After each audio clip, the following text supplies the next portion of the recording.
Wiggling wacky worms. This video shows various presentations of 4 1/4 to 5 1/4 inch wacky worms with external and internal O-rings. The non-weighted weedless wonder hook gives the worm subtle action on the drop, and the new weighted reduced snag wacky hooks in weights of 1/16 and 1/8 ounce produce incredible lifelike action on the drop. Both the weedless wonder hook and the new weighted hooks give excellent protection, positive hookups, and reduced snag performance in weeds, rocks, and wood. The O-ring rigged wacky worms produce an average of 7 bass before they need to be replaced.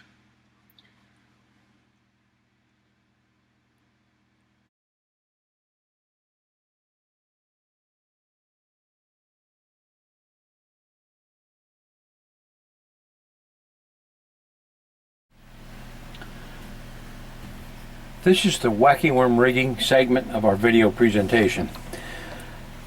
This is an 11/32 diameter wacky worm.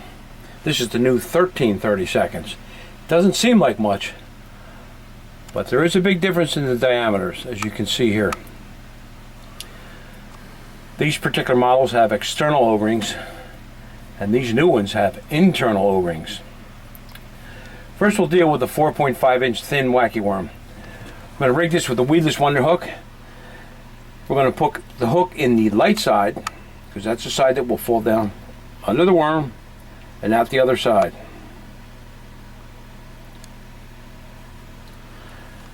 In open water areas, you can use an octopus hook and rig the same way. And that's the way that worm will fall.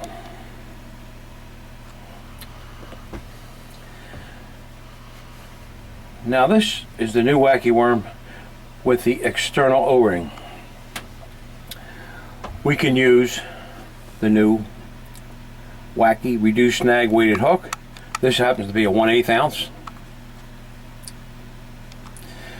I'm going to put this in on one side of the O-ring, through the other, out the other side. You can adjust that to sync with the colors you want. Or you have the option of doing it this way.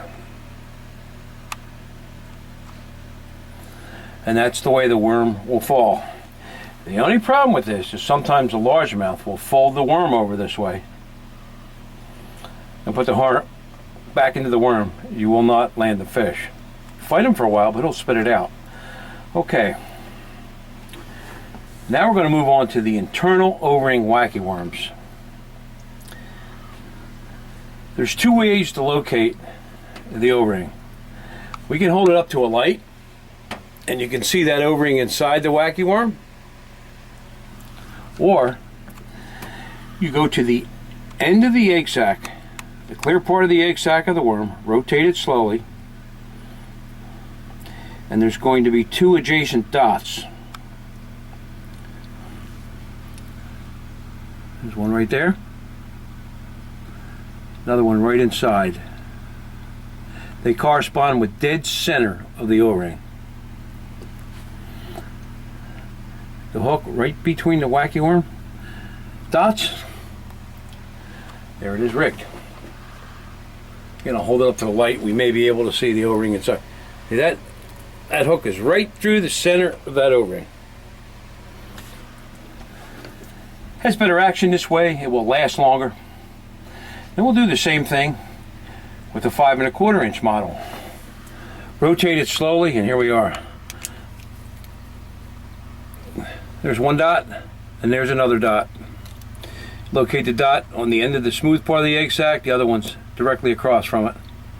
Put your wacky worm hook in. You're good to go. Now here's the new weedless wonder 5/0 hook. Same type of hookup. There's the 2 dots into the worm, out the other side. You throw this into old Bubba Bass's face and let him swallow this. This 5/0 hook means business. Use this on a casting rod. This is best for a slow, shallow water presentation. The 16th I would recommend if you want to get down to 7-8 feet, and then deeper than that you would use the 1/8 ounce.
It's helpful if you use sensitive line, such as braided line with a fluorocarbon leader, to detect the light taps associated with this finesse type of fishing.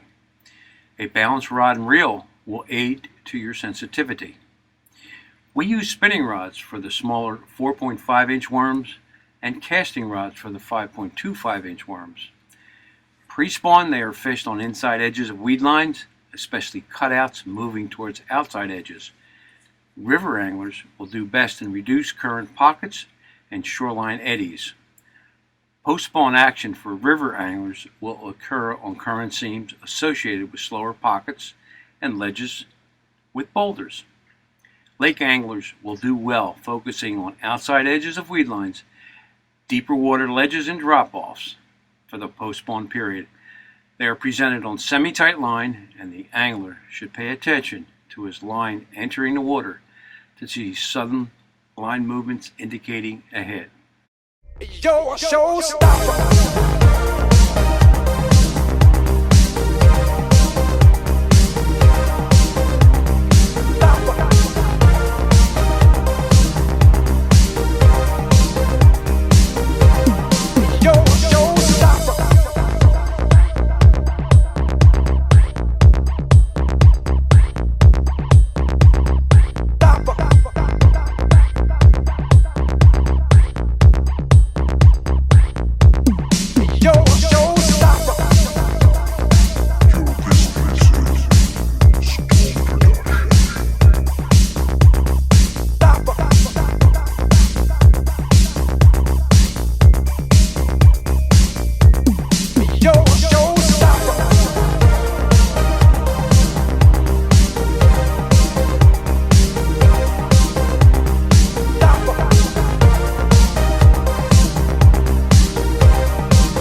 The 4 and 5 inch shaky snake nose hooked on a 1/16 weighted reduced snag wacky hook. These baits have thin tails that produce lifelike action even when the jig head rests on the bottom. A slight twitch of the rod tip puts them into motion again.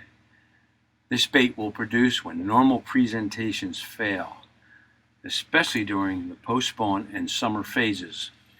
Cast them in submerged timber, ledges, and drop-offs with reduced snag performance. Enjoy the video.